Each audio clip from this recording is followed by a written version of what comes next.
मेरे एक जूनियर ने कहा कि जिस वार्ड से शिफ्ट हुआ है वहाँ की सीनियर डॉक्टर एक है, उन्होंने तंजन कहा है कि डॉक्टर साहब ने कहो इनू सूरत रमान सुनाना।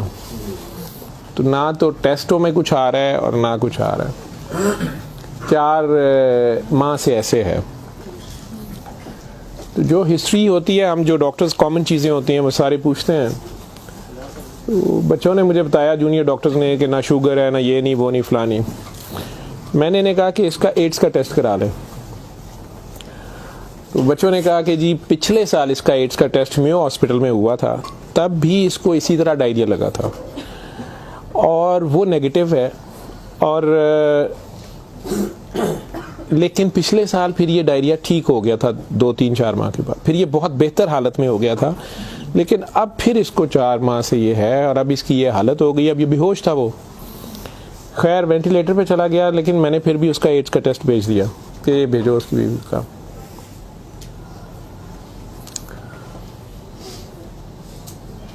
सूरा रहमान हमारे आईसीयू में वैसे ही लगती है, सुबह दोपहर शाम, कई बार मिस हो जाए, दिन में कम से कम एक बार ज़रूर लग जाती है। कोई ना कोई डॉक्टर नर्स ड्यूटी अपनी समझ के इसको लगा देते हैं। वो भी लग रही थी, सारे पेशेंट्स थे। जहाँ तक जितनी मेरी याददाश्त साथ देती है कि तीसरा दिन था तो मेरी जूनियर डॉक्टर का मुझे फ़ोन आया, बड़ा पैनिकी। उसने कहा कि सर ये पेशेंट जो है इसकी हालत तो ख़राब ही है, वैसे ही है, बेहतर नहीं हो रहा ये वाला पेशेंट। इस पर अचानक एक चेंज आई है कि ये सूरा रहमान जब भी लगती है, मैंने नोट किया है, लेकिन नर्सेज सुबह से बता रहे थे, लेकिन मैंने ये नोट किया अब कि जब भी लगती है इसके नाक और मुंह से वैसे उसके पाइप डाला हुआ था, फेफड़े, हम सांस उसको मशीन, सांस वाली मशीन से जो है ना वो उसके लिए पाइप डाला हुआ था, नाक में भी एक नाली थी मैदे के लिए, बेहोश था। उसने कहा जी इसके नाक में से सुंडियां उबलना शुरू हो जाती हैं बाहर को, और नर्सेज इसके ऊपर ड्यूटी करने से तंग हो रहे हैं। तो अब शक्कर एक मशीन होती है जिससे हम मरीज के अंदर से एक बलगम निकालते हैं जो नेगेटिव प्रेशर से सक करती है। तो सर इसको हम सक करते हैं, लेकिन ये नहीं समझ आ रही कि ये कहाँ से आ रहे हैं। मैंने कहा इसके मैदे से खींच के देखे, उन्होंने कहा जी उधर से नहीं आ रहे। मैं जी इनकी सांस वाली नाली से आ रहे हैं, जी उसमें से भी नहीं आ रहे। लेकिन जब सूरा रहमान बंद करते हैं ये ख़त्म हो जाते हैं, ये बाहर नज़र नहीं आते। यहाँ हमारी हड्डियों में खाली जगह होती है, उन्हें हम साइनस बोलते हैं डॉक्टर्स। तो मैंने कहा यार फिर इसके ये साइनस से आ रहे हैं, और मेडिकली हम इसे मैगट्स इन्हें कहते हैं। हम शुगर का मरीज़ बेचारा आखिरी स्टेज पे, कई बार उसके ज़ख्म बहुत ख़राब हो जाए तो उसमें कीड़े कई बार पड़ जाते हैं इस तरह।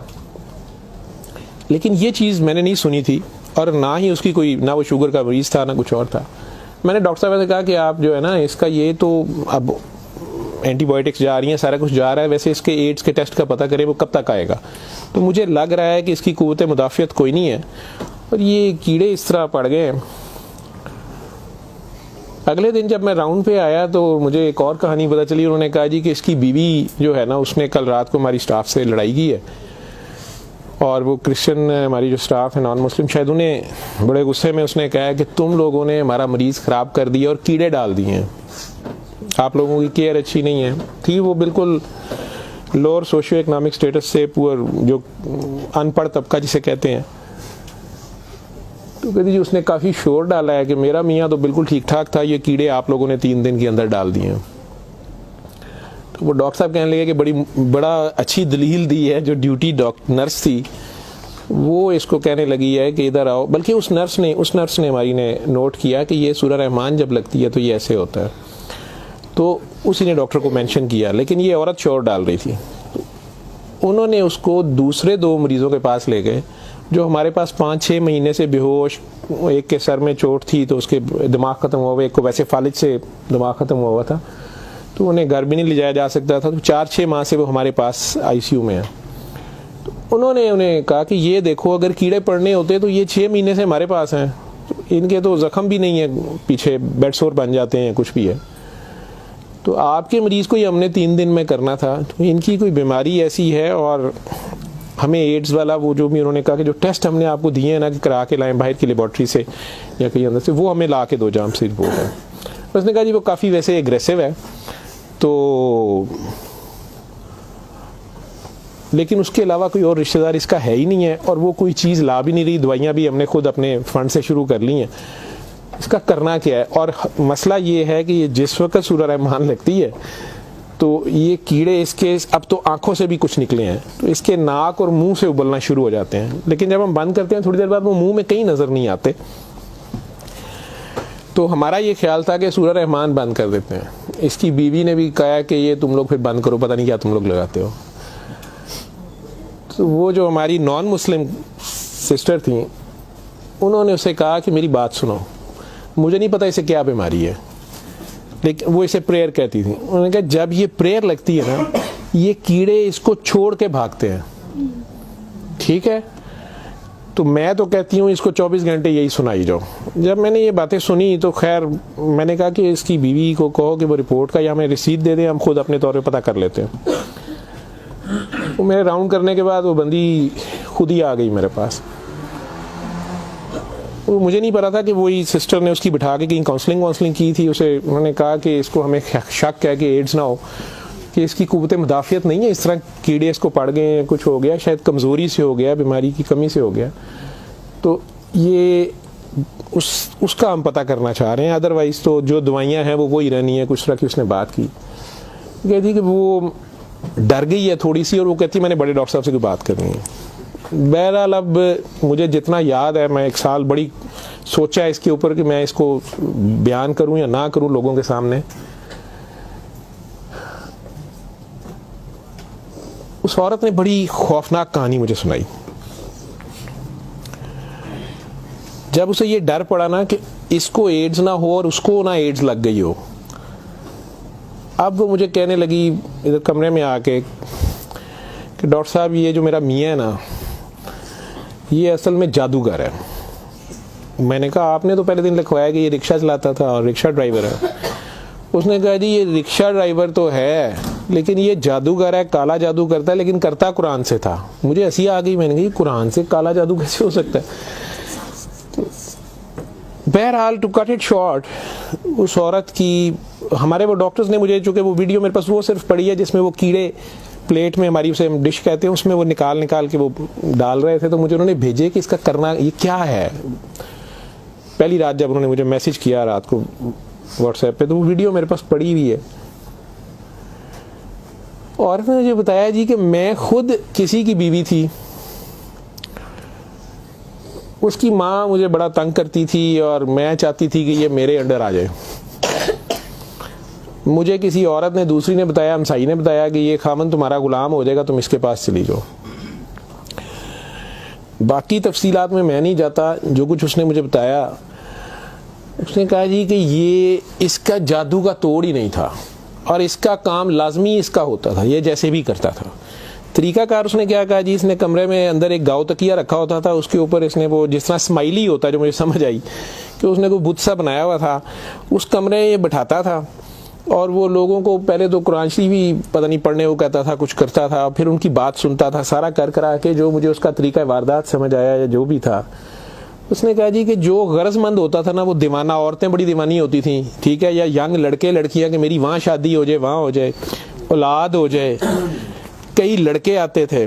तो जो उसने सबसे गंदी बात मुझे बताई, बड़ी फजूल जो उसकी हरकत थी या जो भी, वो इस्लाम तो हो ही नहीं सकता। उसने कहा जी ये उन औरतों को, और अपने बारे में उसने कहा कि मैंने भी ये गलती की, मेरे से भी ये गुनाह हुआ, लेकिन मुझे गुनाह सवाब का इतना नहीं पता था। तो ये पहले वो तकिए को सजदा कराता था, खुद उसके पीछे खड़ा हो जाता था, फिर वो कहता था कि ये असल में तुम लोगों पे काला जादू हुआ है, इसको तोड़ने के लिए पता नहीं नूरी बड़ा जरूरी है, ठीक है। फिर वो हमें कहता था कि वुजू करके आओ, ठीक है, वुजू करके आते थे, वो पता नहीं कौन सी सूरत पड़ा, वो कई सूरतें मिक्स करता था। ये सब करते कराते 1-2 सेशनों के बाद कुछ नहीं लेता था। फिर जो ज़्यादा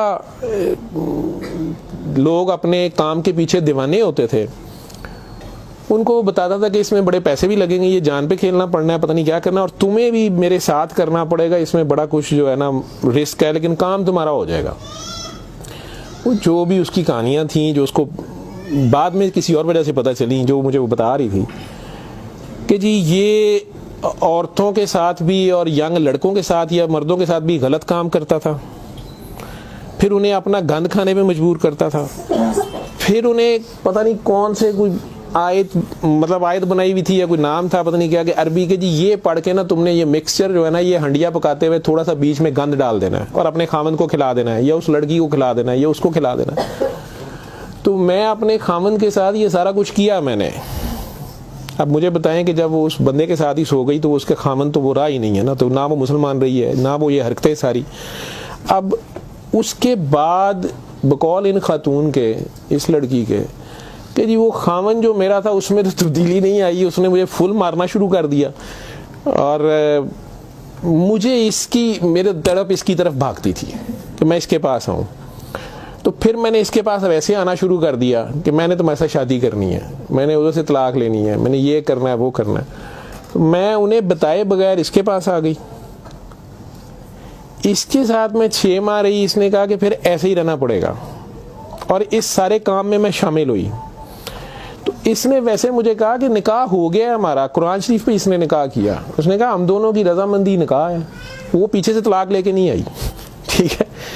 उसके बाद इसको ये डायरिया लग गया। डायरिया लगने के बाद ये कहती है कि जी मेयो अस्पताल में जब हम थे 4 महीने हमें हो गए, और बुरा हाल था इसका पिछले साल। तो ये एक दिन मुझे कहने लगा कि मैं कहता हूँ कि मैं अल्लाह से तौबा कर लूँ, अल्लाह मेरी जान बख्शी कर दे, तो मैं तौबा करूँ और मैं ना अब रिक्शा ही चला के उसमें जितनी रोटी रोजी होगी तू मेरे साथ गुजारा कर लेगी, और तू भी वापस चली जा अपने खामन के पास, ठीक है। और उधर से जाके तलाक ले ना ले, और ये निकाह नहीं है, और जो भी उसने कहा कि जी हमने तौबा कर ली बकौल उसके, जो उसकी समझ थी। ये कहती है जी मैं वापस गई, मेरे खामन ने फिर मुझे मारा। उसने कहा मैं तुम्हें तलाक दे चुका हूँ, तुम मेरी तरफ से फारिग हो, तुम कहाँ से आई हो, ये आई हो, इतनी देर बाद आई हो, जो भी आई हो। खैर मैं फिर वापस इसके पास आई। तो ये कहती है कि जी वो मैं कोई 48 घंटे बाद, शायद 2 दिन बाद वापस आई है। देखो मैं अस्पताल थी, डॉक्टर बड़े हैरान सन, ये पेट से ठीक हो गया सी, यदि टट्टियाँ रुक गई सन। उन्होंने क्या दवाई फलानी माफक आ गई है, फलानी माफक आ गई है। तो ये अपने पैरों पे खड़ा हो गया। अगले कोई 10-12 दिनों में उन्होंने छुट्टी दे दी। फिर ये मुझे मस्जिद एक में लेके गया, वहाँ हमने निकाह किया, ठीक है। निकाह किया, ये रिक्शा चलाना शुरू हो गया। तो डॉक्टर साहब 6 महीने इन्हें बड़ी मेहनत की थी, रिक्शा भी चलाया, मैं भी कदे सुखी गिली खांदे सा चंगा भला सी। पर डॉक्टर साहब दुनिया बड़ी जालम है, यदि शोहरत सी दुनिया पिछे पैंदी सी, कहना सी मैं काम छड़ छड़िया है। डॉक्टर साहब हूँ फिर एक बच्ची आई, तो बड़ी सोहनी सी, वो बड़ी रोंदी सी, ਉਹਦਾ पता नहीं की मसला सी। डॉक्टर साहब ने ਉਹਦੇ ਨਾਲ फिर वही काम शुरू कर लिया। इन्हें फिर वही काम शुरू किया है। मैं ਇਹਨੂੰ पहले कहती रही हाँ, लेकिन डॉक्टर साहब ਇਹਦੇ 'ਚ पैसे बड़े आते सन। ਉਹਦੇ बाद हूँ 4 महीने तो ये इसकी ये हालत है, और अब ये बेहोश है। अब मैं अल्लाह से तौबा करना चाहती हूँ, अल्लाह मुझे माफ़ कर दे, मुझे तो समझ नहीं थी, तो मुझे माफ़ी ले दें, और इसका अब क्या बनेगा और क्या नहीं बनेगा। मैंने ये काफ़ी बीच में से सेंसर करके आप लोगों को सारी बात सुनाई है। और मुझे कहती है जो कीड़े इसके अंदर से निकलते हैं ये क्यों आ रहे हैं, ये कहाँ से आ रहे हैं। मैं कि बीबी ये, मैंने उसे साइनसेस वगैरह समझाया। मैं कि ये इसके बहुत ज़्यादा खून की कमी है, इसके अंदर जरासीम पड़ गए हैं, जो भी। मैं डॉक्टरी तो मैं उसे और क्या मैं उसे कहता।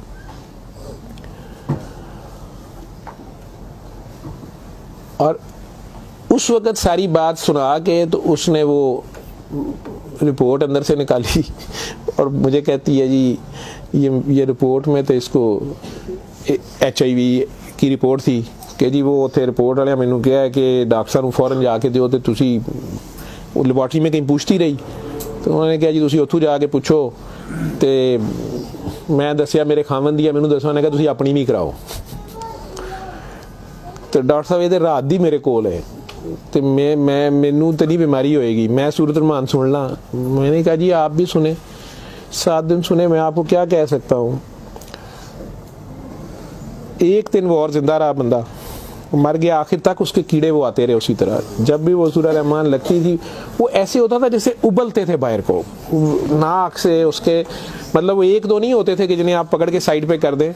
मैंने बताया ना कि वो शक्कर मशीन रख के, तो उससे वो शक्कर में हम शक करते थे उसको सारा, वो मशीन में जाते थे, लंबी सुनियाँ उसकी नाक से मुंह से। और आखिर में वो औरत भी उसकी डेड बॉडी लेने में भी तैयार नहीं थी। नहीं जी ये मैं इन्हू कितने दबांगी, ये वो। मैं नहीं अब इसको ये तो आप नहीं लेके जाना, हम हॉस्पिटल से हम और क्या कर सकते हैं। अल्लाह जाने कि ये साल पुरानी बात हमारे हॉस्पिटल में रह के गया है पेश। अव्वल तो मुसलमान ना जादू कर सकता है, अगर वो जादू वाला इल्म कहीं से सीख भी लेता है या अपने तरीके से वो समझता है वो जादू कर रहा है तो वो मुसलमान नहीं रहता। एक चीज़, कुरान को ही लोग मिसयूज़ करते हैं, नापाक हालत में गलत तरीके से बड़ा कुछ करते हैं, और कई बार हम नासमझी में भी अपना खसारा बढ़ाते हैं, हमें समझ नहीं होती और हम कुछ चीज़ें करते हैं। कुरान खुद कह रहा है कि इससे मोमिन के लिए शिफा और रहमत है, और जालिम इसी में से अपने लिए खसारा बढ़ाते हैं। अपनी जान पे जुल्म करना भी जुल्म ही होता है। तो अव्वल तो मुसलमान जादू ना कर सकता है ना किसी दूसरे पे करवाता है, अगर दूसरे पे भी करवाता वो मुसलमान नहीं रहता। जब आप जादू के चक्कर में पड़ेंगे ये खुद शिरक है। आप अल्लाह बनने की कोशिश कर रहे हैं ना, आप अपनी मर्जी के रिजल्ट्स लेने की कोशिश कर रहे हैं, ठीक है, माफुकुल फितरत तरीके से, और फिर उससे ज़्यादा बड़ी बदबख्ती कि अल्लाह के कलाम को मिसयूज़ करके वो सारा करके, तो वो मुसलमान नहीं रहता। मैंने उस दिन भी बताया था, वो बच्ची अमेरिका से जो फ़ोन कर रही थी आप लोगों के सामने, यहाँ मैंने उसे कलमा शहादत पढ़ाया था, तो उसे दोबारा कलमा पढ़वाया था क्योंकि उसको पता नहीं था। यहाँ वो आई तो वो उससे यही काम किसी और ने करवाया। वो मुसलमान रह ही नहीं गई हुई थी और खामन से लड़ाई उसकी चल रही थी, उनका आपस में फसाद हो जाता था, ठीक ठाक प्रॉब्लम में थे। उससे दोबारा से बावजू हो के आप कलमा पढ़ें। ज़िंदगी में अगर ऐसी कभी गलती कर दी है तो अल्लाह से माफ़ी मांगे, अल्लाह नबी से, और दोबारा से कलमा पढ़ के मुसलमान हो। दूसरा, अगर आप में से किसी को वहम है कि आप लोगों पे जादू है तो किसी बाबे के पास जाने की ज़रूरत नहीं है। ये तो फटाफट आप लोग कहते हैं कि जादू बरहक है, और जी जादू नबी करीम सल्लल्लाहु अलैहि वसल्लम पे भी हो गया था। नबी करीम सल्लल्लाहु अलैहि वसल्लम ने उसको कैसे तोड़ा था, उन्होंने क्या तरीका बताया? एक बार सूरह फलक, एक बार सूरह नास, या आप 3 बार सूरह फलक 3 बार सूरह नास पढ़ लें, जादू ख़त्म हो गया। औज़ु बिल्लाहि मिनश शैतानिर रजीम पढ़ते ही ख़त्म हो गया। वैसे तो मुसलमानों पे तो होता ही नहीं है। मैंने सूरह मोमिनून की 89 आयत बार बार रेफरेंस दिया है, मैं किसी बहस में नहीं मजहबी में पढ़ना चाहता। अल्लाह बड़े वाज़ेह तरीके से उसमें बता रहे हैं कि इनसे पूछो, सूरह मोमिनून में 84 से 89 तक, इनसे पूछो कि आसमान और ज़मीन का मालिक कौन है, ये सारा कुछ किसने बनाया, ये फ़ौरन कहेंगे अल्लाह ने।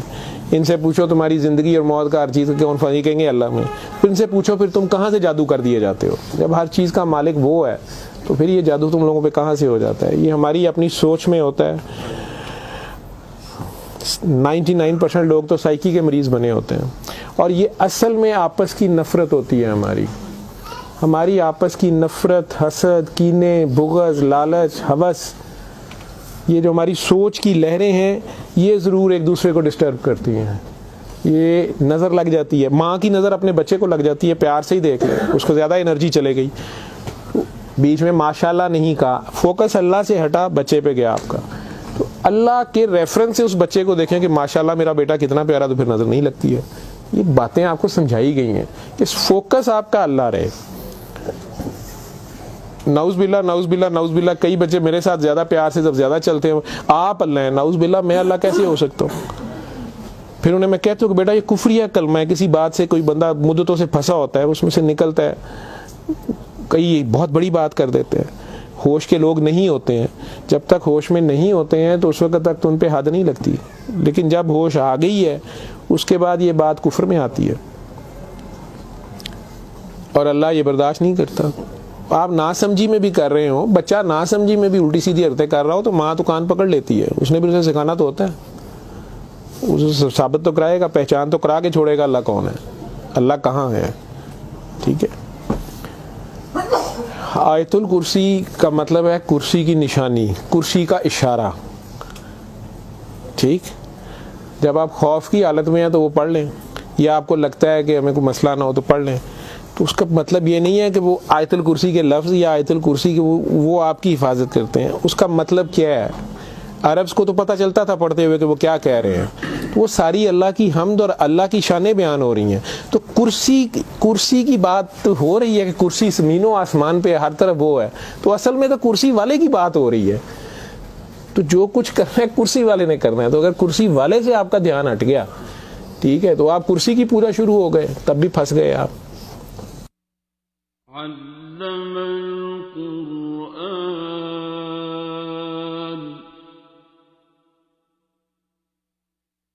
खलक़ल इंसान